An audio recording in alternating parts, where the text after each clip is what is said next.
Train number 55861 up Romania Junction, Tekargaon passenger is on platform number 3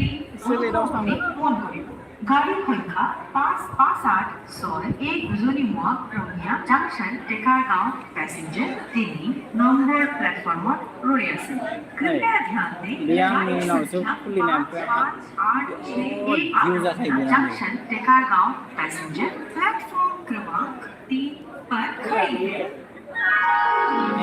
For the kind attention of the passengers, train number 55861 Romania Junction, Tekargaon passenger is on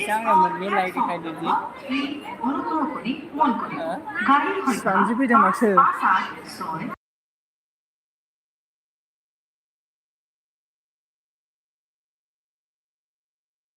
ध्यान दें गाड़ी संख्या 55861 रोनिया junction Tekargaon passenger क्रमांक 3 पर खड़ी है। For the kind attention of the passengers, train number 55861 रोनिया junction Tekargaon passenger गाड़ी संख्या 558 जुनिमुआ रोनिया junction Tekargaon passenger 3 number platform रोड আছে। कृपया ध्यान दें गाड़ी संख्या 558 बेरायनो फैदों आगै बहायनो नै बेरायनो फैदों माबायाव दङ रङियाव दङ लाइक दान 30 ना थेंक इउ सो माच दे लाइक होनायनि थाखाय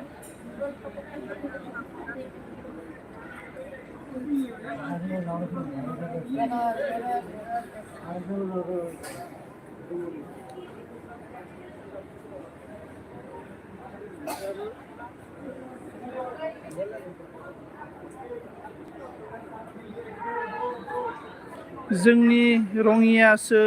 देखुन नोंसिनि रङियावथ' दङ नोंसिनाबा बहा थायो नोंबा लाइक दान फरनो जोंना दैथुन बसुमतारी थेंक इउ सो माच ब्रादार लाइक होनो थाखाय मा एसे साइज जाना दं आदा नों नामदा थेंक इउ सो माच साइज नङा ओरैनो दङ नै बे ट्रेनानो थांगोन आरो ना देकारगाव थांगोन बे ट्रेना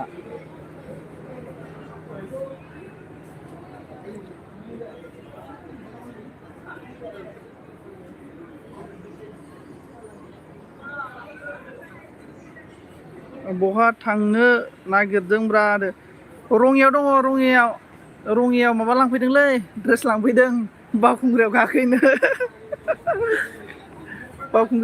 ड्रेस लांफैदों जोंना मा बुंखो बहा थांदोंमोन फंबाय होनदों जोंना दैथुना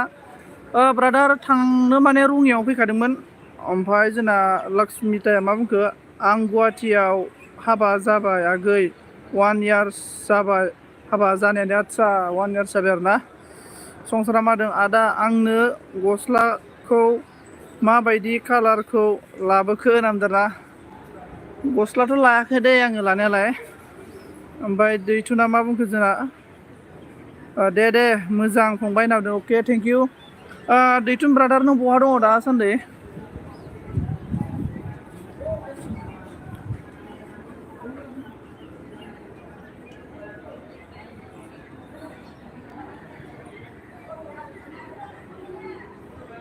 जोंना लक्ष्मिताया मा ओंख्रि जाखो खोन्थाहरदो दे सोर मा ओंख्रि जाखो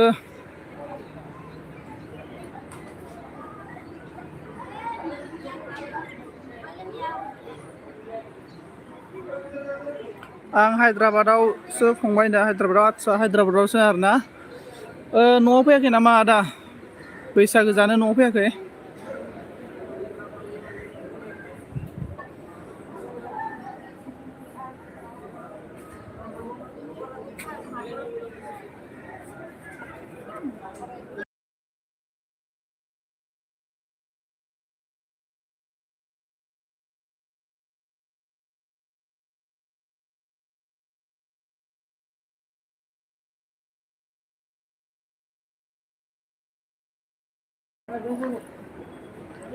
थांनाय जाथ'ला फंबाय एसे सम समायसा आदसा आदसा दे जेबो नङा ब्रादार उनाव लोगो मोनगोन दे बावखुंग्रियावलाय सोर सोर थाङोनो बावखुंग्रियाव थांग्रा गैया नामा बेहाय रावबो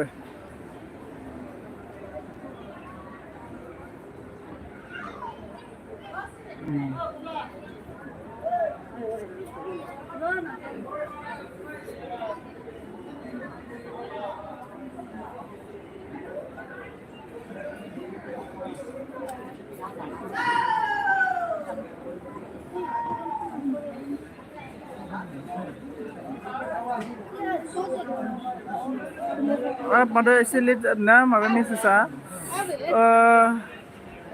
जोंना मा बुंदों इरागदावारिया मा बुंखो जोंना खैथायाव मोनफैगोन न'आव आरो सोर सोरनो मोनहैनाया माबायाव मोनहैगोन सारिथा साराय सारिथायाव मोनहैगोन नामाथाय ट्रेना खारां खारां जाबाय आरो ना सारायथायावसो मोनहैगोनदां लोगो दङ सासे लोगो दङ ओमफ्राय लक्ष्मिदाया मा होनदों सारि पासयावसो सारि आरो बिसआवसो फैगोन ट्रेना देखायगोन ओं 3:50 देखायदों आरोना नायनोसै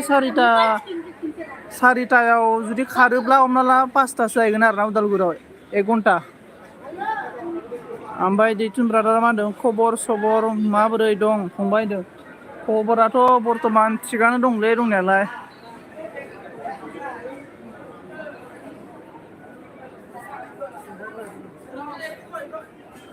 माबा एक्टरनाव फैदोंमोनलै मा एक्टर होनदोंमोनथाय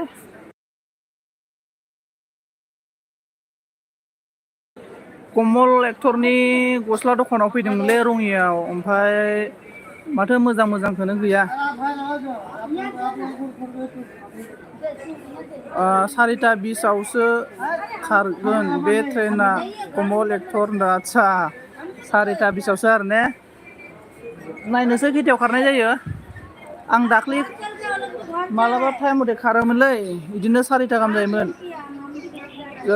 दे मोजांबा फंबाय बाय थाथ'बाय दै एसे बेस्थ' आंहा दे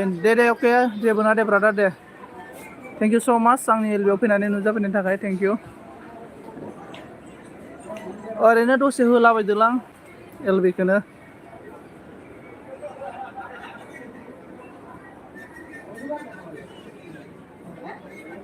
आंबो बायथ' आगैनो अके जेबो नङा दे आब' लक्ष्मिता आब' दे मोजां जादो आगैदो मोजां जादों होनदो आरो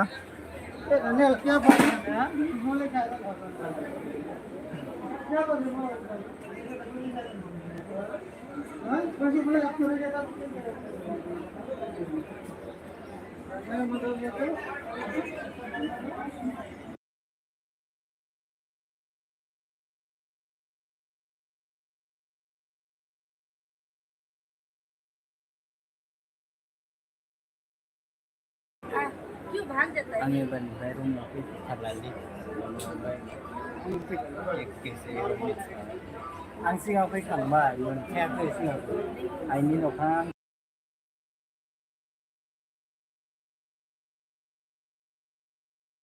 नोंसिनि उदालगुरियाव साबसिन एखेसो जायो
लांदो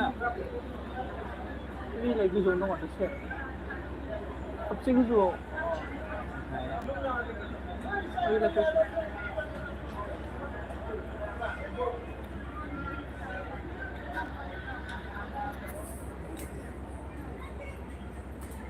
टेक खालामबा रायो टेक खालामबा रायो आंखौ गाज्रि मोना आंखौ टेक खालामनाङा नों बालाय खालामनाङा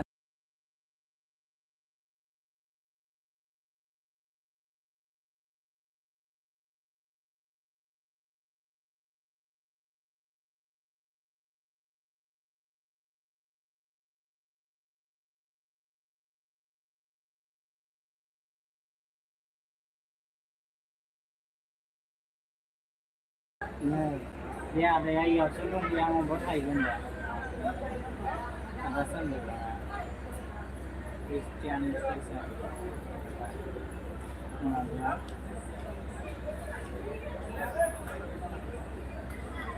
इयावसो दं आदाया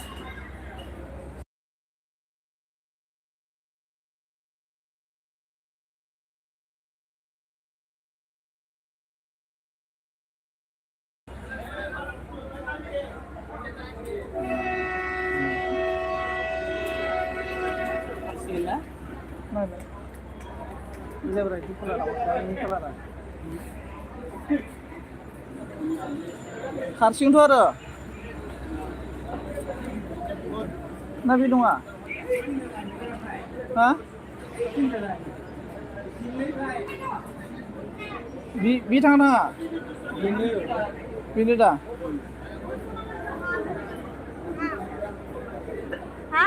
आं आदा सानजेराव साहैगोन होननानै बुंदों आदाया हस्पिटालावसो दं दा मालिक साथाम उन्दुजाया आरो नोंसोरो मा होनो साथाम उन्दुजाया फेन लाना बैया उन्दुनांगोन जोङो सानैया माबा गन्द्रायाव बे फेन लाजायालै फेन सोलांबाय साथाम उन्दुजाया बेहाय सानैयानो उन्दुजाया फंबाया माबायदि उन्दुयो ओरैनो उन्दुथारो dari saya sendiri Nobita kena iya ini nggak bang nasi bilang Nobita ma khabar hello hello guys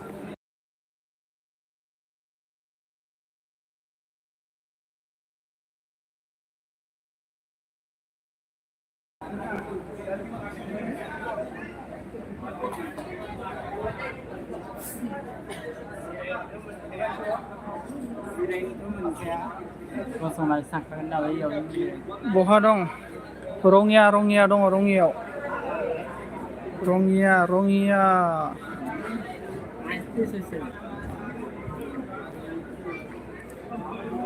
नै सेंग्राफोर नायनोबा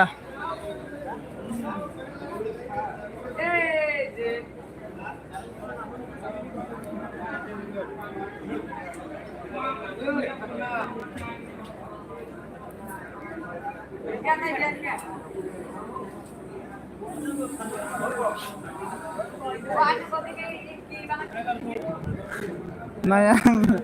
हाब मालाय दंखायो नालाय बहा नायनो नोंबो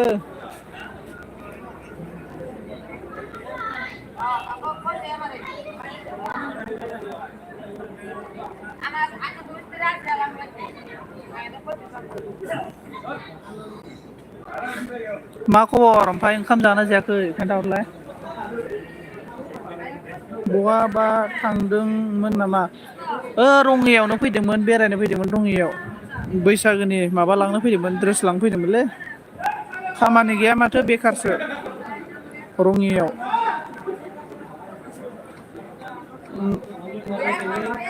नों बहानिमोनलाय नाबानिता नों बहानिमोनलाय आं बावबायलै नोंखौ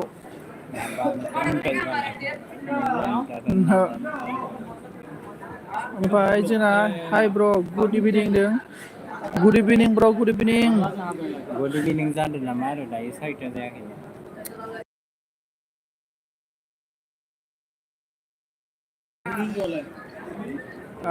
Yes kereta thank you so much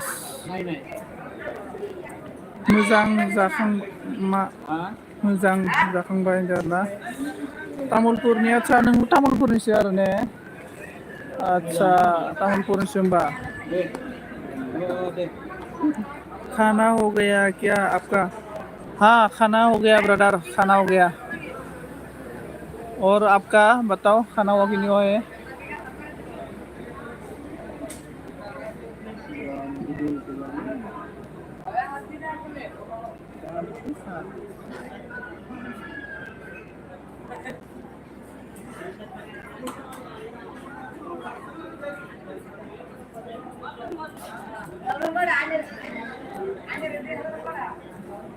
अच्छा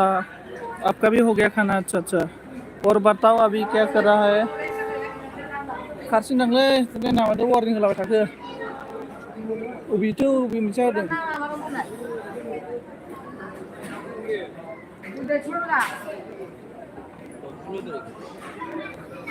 बैसागु नायबाय होनबा ड्रेस बेलाय बा दे मोजां बैसागोनिलै मोजां ड्रेसखौनो फसायासै आङो ओमफ्राय नों बहानिमोन ब्रा नों खोन्थाला नों बहानिमोन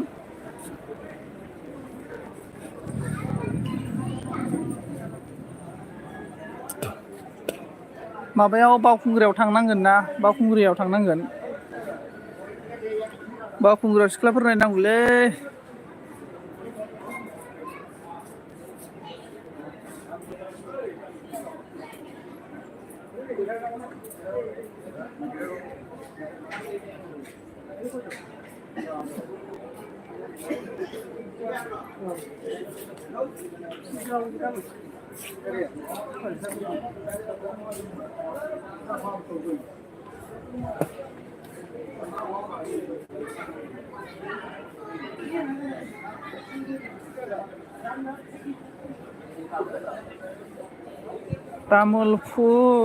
तामुलपुर होनदों नामा तामुलपुर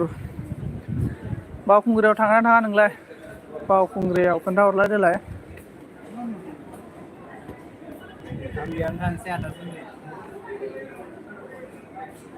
बारा गोजान नंखाया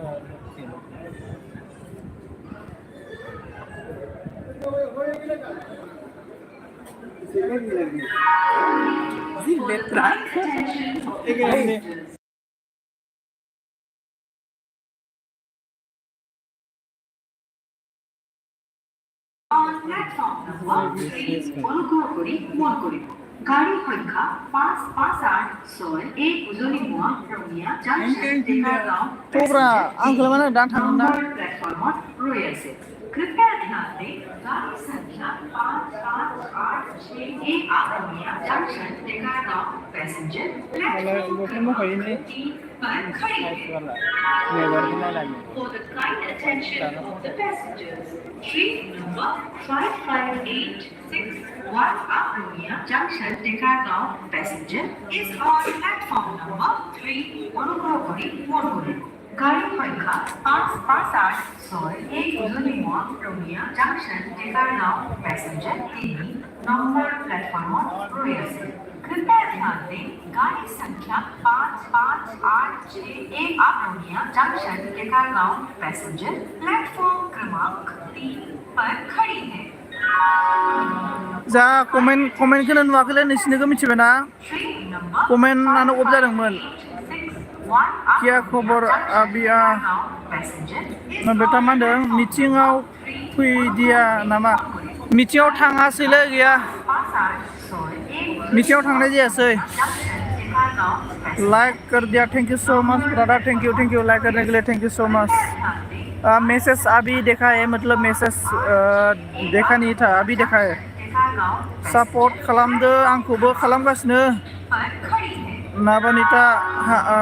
हाय गुड इभिनिं होनना बुंदों एस क्रेटार गुड इभिनिं होनना बुंबाय आरोना अके बावखुंग्रि थाङा नामा बावखुंग्रि गाड़ी संख्या 55861 नै ओरैबो टेकारगांव पैसेंजर 3 নম্বৰ প্লেটফৰ্মত ৰৈ আছে कृपया ध्यान दें गाड़ी संख्या 5586 एक आरोग्य जंक्शन टिकारगांव पैसेंजर प्लेटफॉर्म क्रमांक 3 पर खड़ी है।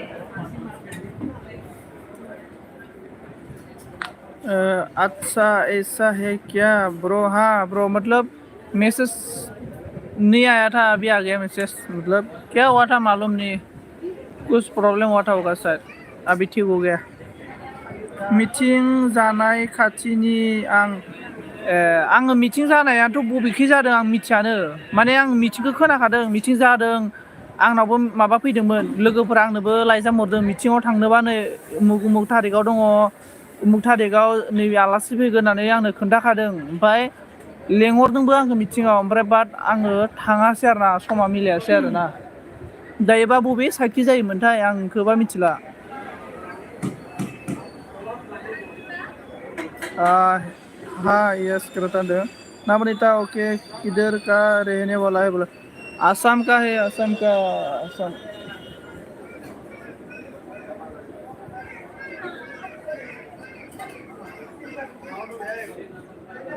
बावखुंग्रियाव थाङा ओमफ्राय बावखुंग्रियाव थांनोबाथ' दो ओंखारदो, बयफ्रेन्डखौ लोगो लादो गोसो थोनायफोरखौ।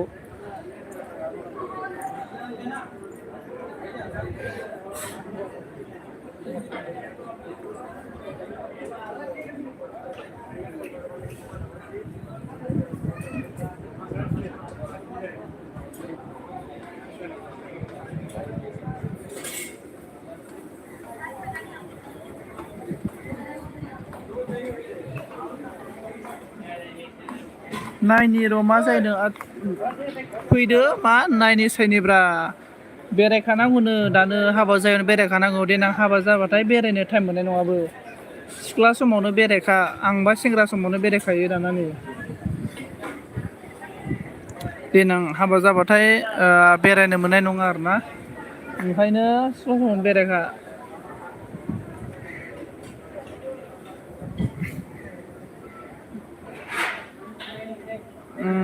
हाय आदा होनदों जोंना नारुन। आदसा फंबाय मा खबर? बोरै दङ खोन्थादो दे फंबाय, माबोरै खबर सबरा? थेंक इउ स' माच दे फंबाय, आंनि एलबिआव नुजाफैनायनि थाखाय थेंक इउ। आं माने बोरैबा गोदाव सोराव मोननायखाय दसे होसाबनो होना होदों आरो ना। बिराद गोबाव जाबायमोन आं एलबि होयैया, नाथाय दिनै होबाय आरो ना। ओमफ्राय जोंना बाक्सा डिस्ट्रिक्ट एस ग्रेटार होनना बुंदों आरो ना, बाक्सा डिस्ट्रिक्टआव। नब्रिता अन, थेंक इउ स' माच। थेंक इउ स' माच दे आंनि एलबिआव नुजाफैनायनि थाखाय बयखौबो आरो ना।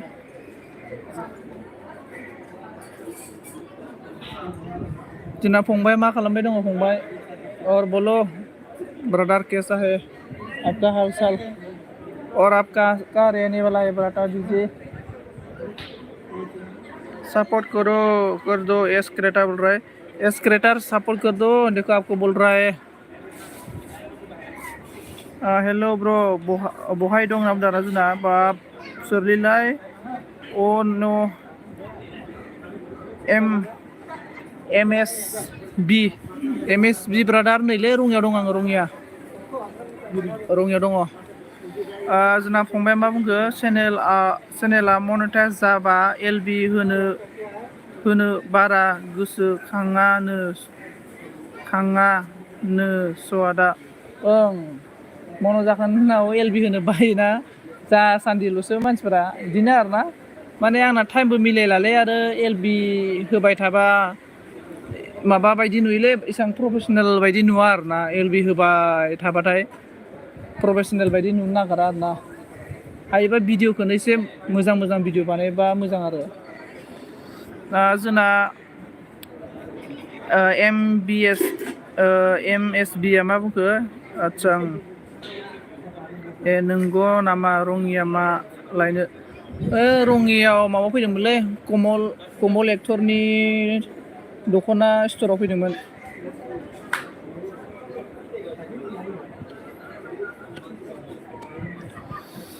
पेमेन्ट मोनबाय नामा होनदों? पेमेन्ट मोनो माने आंना डलारा जायाखैलै, डलार नांबावगौ। जिखुनु भिडिअखौनो होनो टाइम मोनला नालाय, ओमफ्राय डलार नांबावगौ आरो ना, डलार नांबावगौ। बिदिनो जिखुनु मनेटाइज खालामग'नो हाबाय, बेनो थिगासे। बेनिफ्राय बेफोरखौ उनाव लासैनो बानायलांसै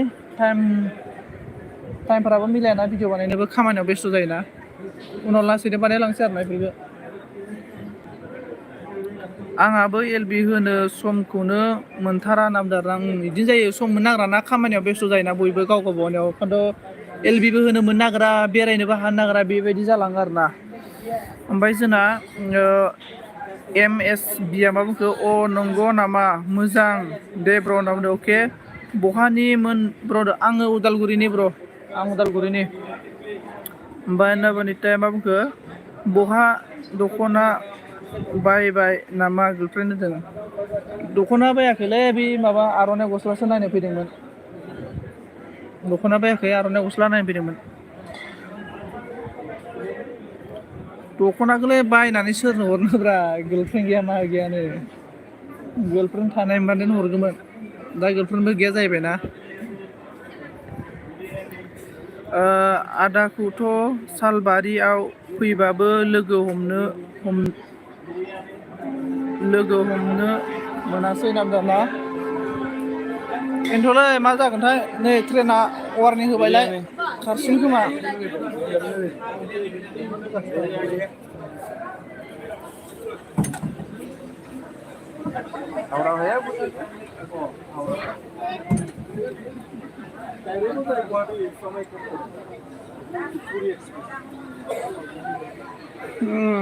बा टंला खाथि जायो जोंना कालिगावसो गामिया ए टंला खाथि जायो आरोना नोंसिना ने ग्रीन मटर काबली बोर्ड हुफेन बोर्ड आमलखि नबनिता फ्रेन्ड मा खबर दाउन आरोना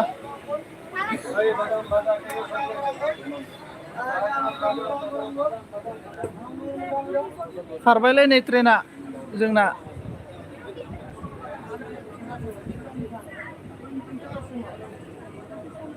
माबायदि नुदोंलै फुरला फुरलि नुदों ना मोजां नुदों माबायदि नुदोंथाय फुरला फुरलि नुदों ना मोजां नुदों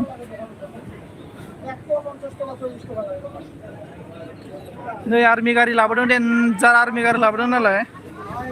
उदालगुरि थांला खाथि जायो आदसा अके ब्र' उदालगुरियाव फैब्रा मालाबा बेरायनो उदालगुरियाव भैरबकुन्द'आव फै भैरबकुन्द'आव मालाबा बेरायनो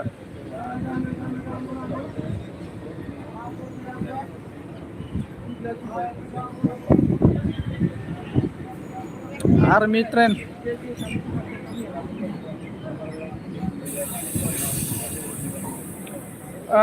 मा होनदों नबनिता लोगो आंना गाज्रिसो नांदों आरोना खबरा गाज्रिनो मानो गाज्रि जाखो खबरालाय ब्रादार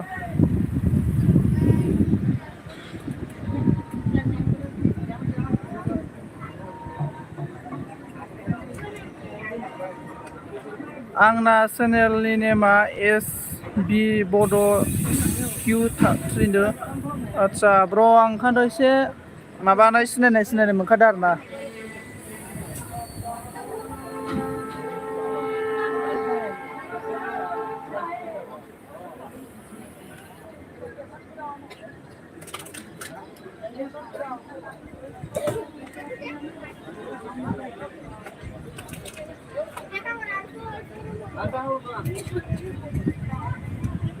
नबनिता लोगो मा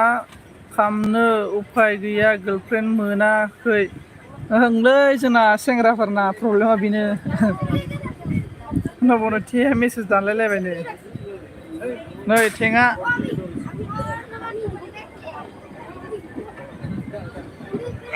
एस बिसो नामा लोगो नामदारना एस बिसोनो नै बियो मा होननाय जायोलै नै इयो जाबायना फैयैया एलबिफोराव आंबो बिराद गोबाव जाबाय दै एलबियावनो गिदिंनो टाइम मोनलाब्रा दाना एलबियावनो गिदिंनो टाइम मोनला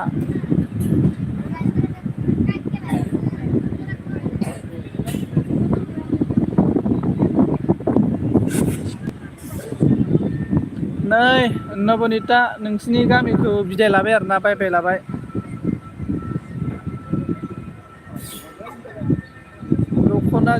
दख'ना गोदान खालि दख'ना आर'नाइ गस्लाल' ने दासान्दि ट्रेन्डिंआ गार्लफ्रेन्डनि टेनसन नामा लोगो नांबाय आरोना आंबो बायो बायोसै दाना बा LB फ्राव बेरायनो ओंलै LB आव बेरायनो बाग्रा जाबाय गोदोसोमोन दायो बारा गोसो गैला आरोना बेफोरखौ LB सेलबि नबनिता लोगो होनना बुंनानै मिनिबाय आरोना दालाय नै ट्रेना माबायदि थांदों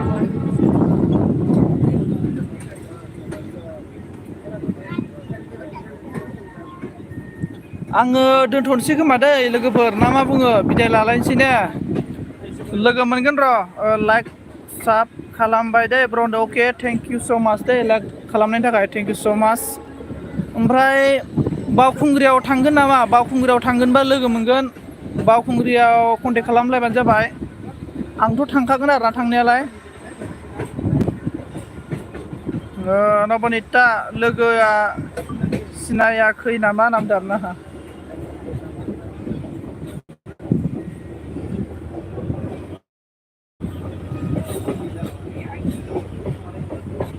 ब्र' आं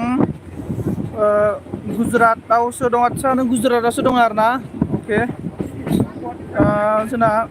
मिरिना ब्लग मा बुंखो हाय फंबाय मा खबर खबरा आंना बिदिनोलै नै गोदाव सोराव मा बुंबावनो आरोना गोदो माने गिदिङोमोनलाय गोदो माने गिदिङो होनना बुंदों आरोना सन्जिताया आदसा नंगौ नामा ओमफ्राय बहा थांदों आङो माबा रङिया फैदोंमोनलै नै न'आव थांगासिनो दं दायो ओमफ्राय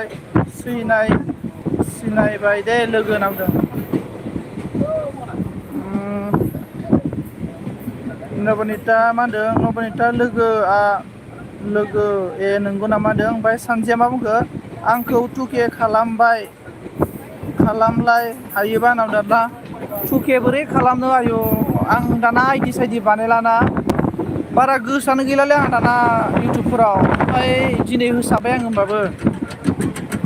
ओमफ्राय जोंना नबनिताया मा बुंखो नोंगौ लोगोदों सानजिया मिनिबाय आरोना ओंलै सानजि नै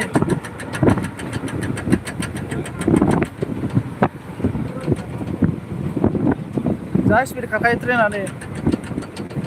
भिडिअखौ फुरला नुदों ना माबायदि नुदोंलै खोन्थाहरलाय देलाय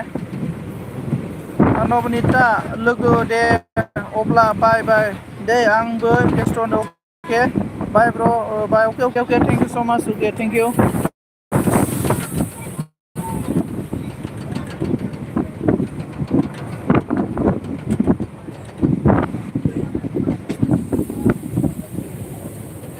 नै उदालगुरियाव थांनानै आरो माबायाव आर'नाइ दखानाव हाबलांबावगोनसो